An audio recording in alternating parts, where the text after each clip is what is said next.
Hello there everybody, and welcome back to episode 3 of my tutorial series for the Matchless Kung Fu. Today we are going to go and build some stuff, get ourselves integrated into a sect and see what happens in between.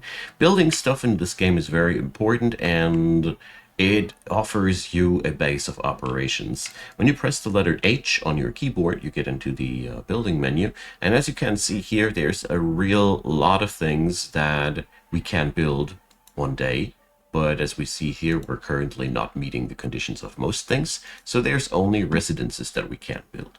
So you can do now your own thing. You can build your own type of foundation, can select between these. Then there's facilities. Well, all right, we obviously need to build a little bit of a foundation here. Then facilities, where you can just set up whatever things you want, doors, windows, and so on and so forth. Go crazy if you want to, but if you're a lazy bum like me, then you can just select the blueprint menu, and there is prefabricated houses for disregard for those who just don't have any interest in building things on their own. I personally am quite happy if I don't have to do all the building myself. So you can click them and left click them and drag them around like that. Or you just build it for yourself from scratch. It ain't too complicated to do that. It is just a pretty tedious process, and I'm very happy about the blueprints allowing us to go down faster. So as you see there, here is a foresight of what kind of material we will need. So we complete the design, and now there is this readout here that shows us that we have that thing here. So we press build. And as you see here, the materials that we had in our pocket went in there. There's now 45 wood left. So let's punch some trees and get that into our possession. So building houses like that is so far a very, very important thing to do. As for one, these houses are yours. They can do whatever you want with them. You can build facilities in there. You can craft yourself, for example, items that you want to put in there and use them there. There's just, like I said, it's your stuff. It's your turf. So that's pretty useful to begin with. Because if you are trying to access other people's houses, they belong to somebody else, so you cannot do everything you want in there. The other really cool part is that every house you've built is giving you, of course, some skills, real estate skills, sort of. Let's check it out. Where did it go? Crafting, establishment there. Allows free establishment of any buildings and unlocks building modules. So as you see there, the more we build, the better we get at it. Sounds familiar? That's because it is. The other cool thing here is that people can now buy these houses. You can, of course, just drop in your facilities that you want. But there we go. Thank you, Yuan Gong. You just did what I wanted to do. So this is one way. That's where he wants to be. Property here. How much do you offer? He's offering me a bit of coin, and now this boy is living here. So this way we can now build as many or few of these as we want to. And the bigger ones, of course, need more. As you see here, this one also requires crafting insight as a ingredient. You can, with this tool, build yourself villages to your own liking. This game has a lot of things in store. This is just the basics. I wanted to go for basics in this video, so we can leave it like that. Unlock karma, so yeah. We have now, for our next character, something that we can put onto him, or whatever. These karma unlocks are really important, as they will make your subsequent life a lot easier. So to speak, it is quite useful in this game to decide to build up your world with one character and play it with another. It's just however you want to put it. The real fun part about it is if we one day retire this dude or he dies, his legacy will be prevalent in the entire world. If we build up our own sect, one day, that is a possibility, we will be still, this sect will be still found in the world. And that is pretty cool. I really like that one. This allows you to just go for very specific things. specific builds, specific ideas, things that you want to do. So we're just collecting quickly the remaining materials here. That's why I said you really want to block pretty much everything that's around there, because sooner or later, fire pretty much everything. And the best part about it is this everything that I'm talking about is also stuff that we can sell quite decently. So there we go. Weather seems to be a little bit shocky, but whatever. Resources for the construction and stuff respawn quite regularly. You easily can set up a route where you just walk in a circle and just keep punching stuff to loot stuff. So if you just want to grind money, it's ridiculously easy in this game. I mean, it is a sandbox game. That's what I want to emphasize. It is absolutely up to you to find something that is entertaining and cool for you. You know, you cannot really expect the game to do all for you, because that is not how sandbox gaming works. So, if we are going to build more stuff, the more establishment we got, the more things we can build, but the basics are always the same. You select something, you select the foundation, you select what kind of facilities should be in there. So for example, the houses that we build there right now, let's give it a quick shot, were super simple, as they didn't even have any facilities. So as you see there, there's lamps for lighting, you can put up a bamboo mat. Basically everything you can craft yourself already can be put in there, and as you see there, the things that you cannot do yet are grayed out. We need to learn to craft these before we can incorporate them into our builds. But the fun part is, as soon as we have learned to do these, we can directly access these via the building menu. So I found that quite fancy. It's still in its foundations and its basics, but it already works out really decently in that regard. I really do like what it does. I hope this is a solid basic introduction into the system. If you want to know more, please let me know. So we're going to take another area. Let's take the wild sand slope. Basically, I really recommend to pick up all of these grids sooner or later. We want to have pretty much everything. So you can create new worlds, and that is also really good. Sandbox mode is, well, like the name implies, a less rigid and a less stale way of playing the game. All right. Oh yeah, there's another thing that I really wanted to do.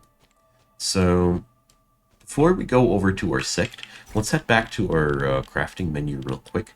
So I want to build a bonfire, as there are a couple of crafting things that are opening up other trades. So the bonfire opens up cooking, and cooking is extremely important for your well-being. As you see here, we're starting out only with roasted meat, but roasted meat gains 10 stacks of regenerate blood. That is basically in combat health regeneration, if I remember correctly. So yeah, let's get ourselves some meat, eh? Down here, that poison frog should be taken seriously. We are probably not even in the shape to fight that thing, but I really wanted to show this real quick. And so we're going to go over to the monkey place. There we go. So you can very early decide to go for a certain lifestyle in this game, so to speak. So we can now finally counter the punches with swords, but we need to start with punches. So we pick up the punch button, and we should bank that with a death move. Then we transform one of our palms into foot, as this is at least not bad for us, and we counter the other fists with sword. So yeah, not the ideal first turn, but not the worst either. We gave this boy a lot of damage. In the long run, your combat will be much more about getting your skills below there activated, and much less about how to put it, force yourself into getting these things, oh, whoopsie, that was a bad turn, and to force yourself into getting the perfect counters. Basically, if you are able to slap your enemy blind, you can pretty much go for, yeah, you see there, you can pretty much go for just countering or loading up. No, you can just go for loading up the skills and fire them dead. If the enemy is dangerous, if you deem him scary, if you don't know how powerful he is, then you should always try to counter as many blows from the enemy as possible, as a basic rule of thumb. All right, we got ourselves some meat. I'd say that scared monkey has to get punched as well. You can, by the way, also tame any animal out there. You just need to have the correct food for them, and then they get your friends. It's also pretty cool. So we're picking up one fist. We're transforming one of the palms into another fist, and then we go for these, and that is the start. There we go. Our character, like I said in the previous video, is still struggling due to the fact that we still don't have too many different things available. So our build is very undefined. Our SECT will very, very soon change something about that. Because the worst thing, in my personal experience in this game, that is happening is when your build is unspecified and tries to achieve everything at once. Basically, you should try to limit yourself ideally to like 3 different tokens that are all, how to put it, that are all able to counter the enemy in one way or another. So we can cook that stuff, but as this crafting system in this game works, here we go. Don't craft anything that will go over this level. You will only regret. So 3 points per roast, so that means we still need a grand total of 17. That's 6 pieces. Here, you see it, no overspill, so really, you need to take care about that. Quite sad that the game works like that, but it is what it is. I cannot change it. So, with the expert cooking level, we have also unlocked new things that we can create, hopefully. Let's see. Yeah, we can craft farmland. So there's tons of different things in this game that are related to certain crafting skills. And as you see here, establishment is also one of these. So building lots of things in this game is a way to learn building more magnificent things. So the sales of property and building your own real estate is important. Otherwise, you won't be learning how to build stuff. I like that. I hope you do too. So let's go over to our new SECT friends and see what they can do for us. All right.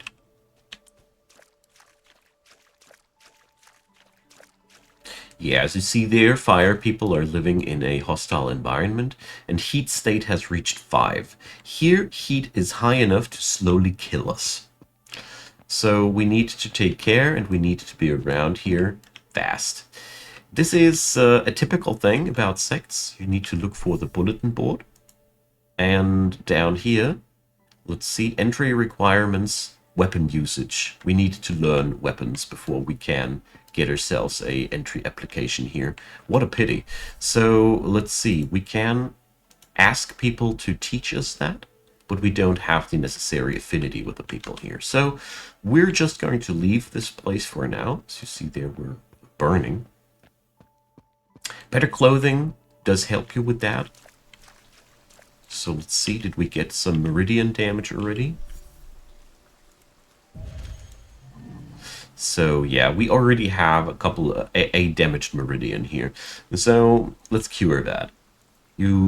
I always go for a other layout for that, and whatever damage your meridians take, you need to lead chi through the damage and pipe it back to the center, and then after a while, the ailment goes away. There we go. Activate your original tablet again, and that's that. So we took a bit of damage, and as you see here, pressing X and meditating doesn't do the trick. We need to use our bamboo mat to sleep there, disappear in it. We're sleeping below it. Only a fool would sleep above a bamboo mat in this weather. Yeah, pro trick. Life hacks. You saw it here first. And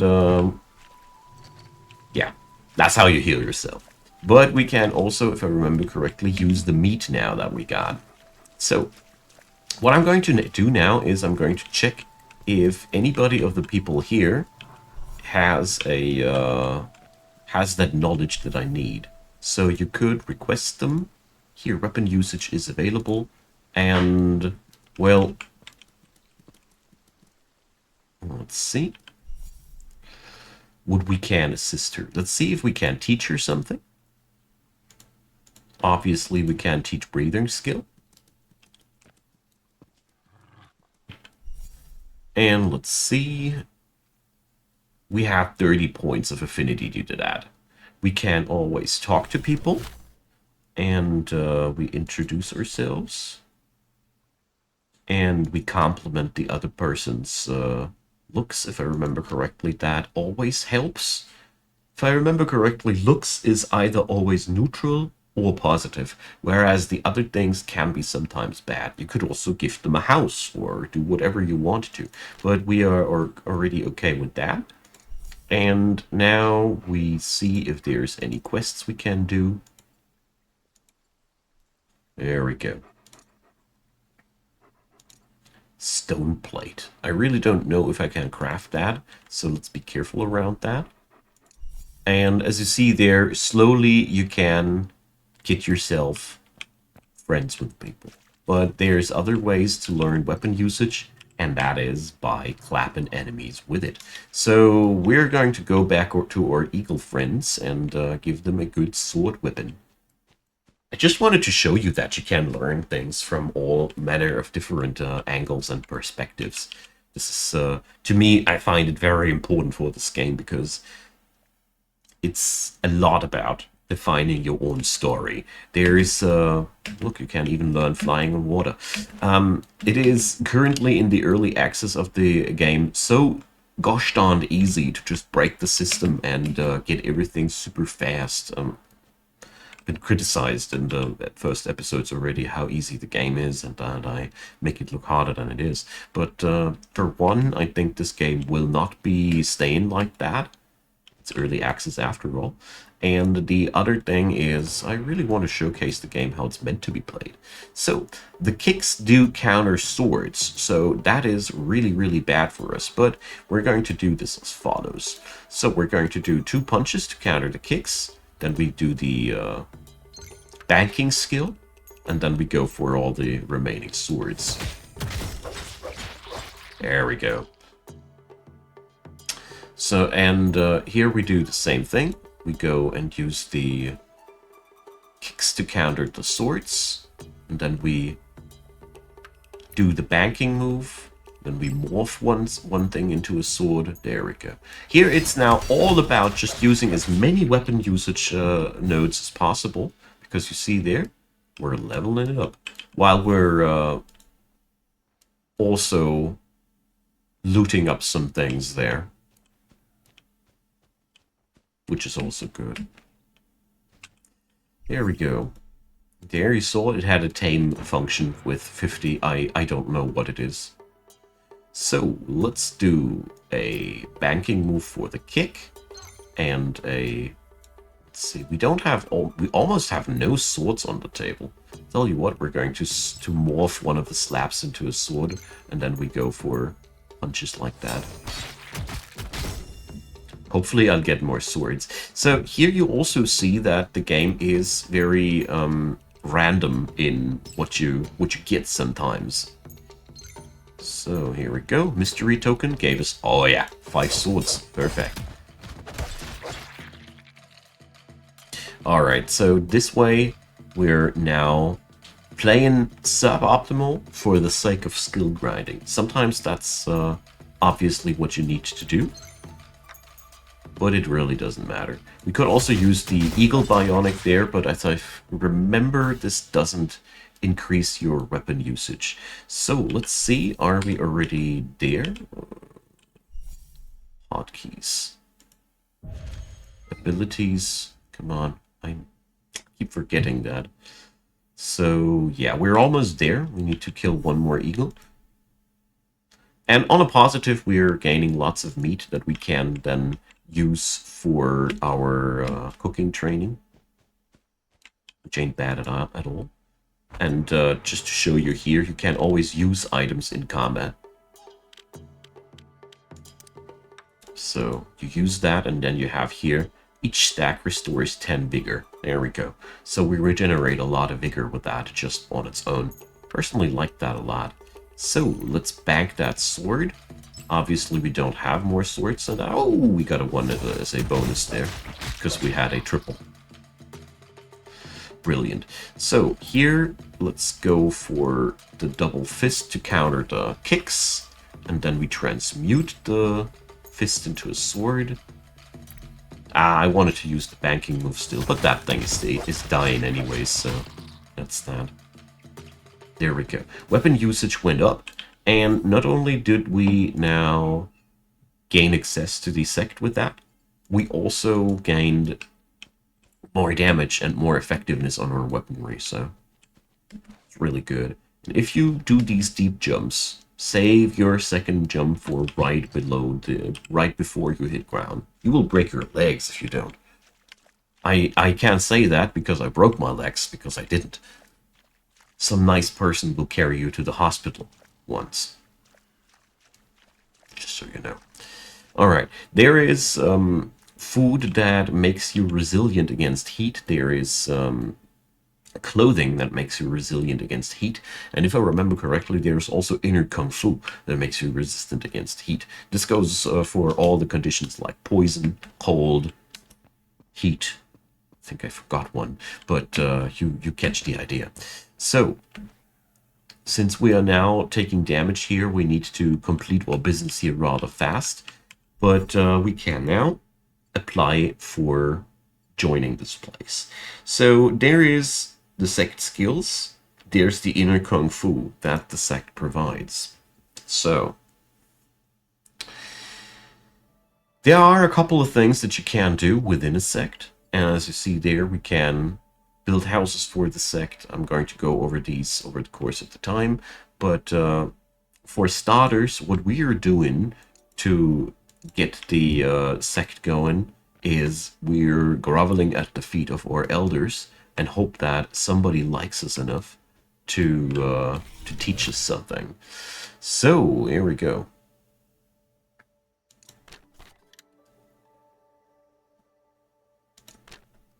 So dude says hi to us.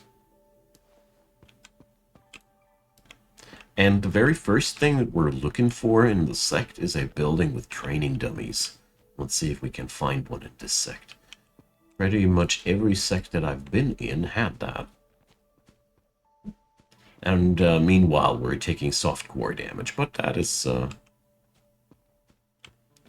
something we need to stomach. All right. Let's see, can we use the wooden bed? Ha, we can. And as you see there, the damage you're taking in the hot area is not really killing you. You can just rest it up, no problem. Okay, so all of these doors are locked because it's in the middle of the night. That's why. So let's see if we can knock. Yeah, everybody lets us in because we are SECT buddies. So what I also want to point towards to here, these grocery cabinets are basically the sales posts of people. There's grocery cabinets, there's weapon shelves, and as you see there, we can buy a lot of things. Every house has things like these. Here's a hanger where we can build clothing. And, for example, there is also stuff that can protect us from heat. Let's see. There's very, very different stats on these. What we would be looking for as a very early thing, if we can get it, max load items are really good, but there's also items that give you more crafting materials when you gather them, but there's sadly not a single item inside here. Anyways, so let's go over the SECT. And here we have also a rare mine. Here you can find more valuable things than you will find in a poor mine. And you're absolutely free to pilfer the materials of the SECT, so that is totally okay for you. And you should do that, as this is a real nice source of money. So, here, that is what I've been talking about, a dummy. That is where you should absolutely practice Kung Fu. Let's see if I took the right command. Can't remember anymore. There goes. So, I think this was the one that we need. It's a little bit confusing, but that one is really, really important, if I remember correctly. No, dude, you are rude. I was just practicing my Kung Fu. Give me a break. I'm not interested in your hidden treasure chests. Alright. Here, technique training, Sage. This will bring, if I remember correctly, it brings more of these utility tokens on the battlefield. You know, the green ones that let you bank things and all. If I remember correctly, it was a second token of the death style. That I think it was. So I'm going to do that in between the episodes, as you see there. It is that. You see, there is nothing else than that. And therefore, we have a really good affinity with our people, because we are, you know, we are people here that learn there. So heart-burning spell, when you draw a move, the move has a chance to inflict heat. That is extremely good. It's an inner Kung Fu, and here we have abilities that are, well, skills. So this guy doesn't have any skills he can teach us, but we're going to learn the heart-burning spell. There we go. This is only possible because the people like us enough, and the people in the SECT, you should really try to get down with as many as these as possible to learn your Kung Fu. And of course, like I said, you need to, let's see here, Flame Saber. Yeah, that's what I want to have. You need to make sure that you learn that Sage technique thing. It's really important. So we are learning now a Flame Saber technique, the very first one. And I strongly recommend to try to learn all the skills in the SECT, as this is getting you really ahead. And let's see, we got now. Oh, we need to do that more than once. That is, I think that is new. In the previous, was it always like that? I could swear that in previous times you were acquiring skills like that. Okay, so our SECT life has begun. We can now start learning from these people, and we are going to build up or build over the course of the next time. So next episode, I think we will be sticking to a little bit of these things still, as we've just found our way there. We also will talk about expanding the world further and more things down the road. So thanks for watching, you all. I'll be bringing my technique up while I'm outroing, and yeah, leave me your comments, especially if you need some knowledge in certain sectors. Let me know. I'll do my best to acquire it and pack it into this series. I just beg forgiveness if things take a little because this game is complicated, and I still have to learn a few things myself. Anyways, thanks to your helpful comments, that all works out a charm, and I hope you enjoyed. Leave a thumbs up for the algorithm if you'd be so kind. I'd be very, very delighted. And of course, consider subscribing. Check out the description box. There's plenty of links to go around. You can join my Discord. You can join my Twitch, where I stream Fridays and Sundays. And you also might want to check out Patreon, PayPal, or buy me a coffee. I'd be delighted if you did. And as a last thing, I want to point towards the channel membership thing. And you can also practice, you can also buy techniques just from the SECT if you are that rich. Anyways, thanks for watching. See you all in the next one. Bye-bye.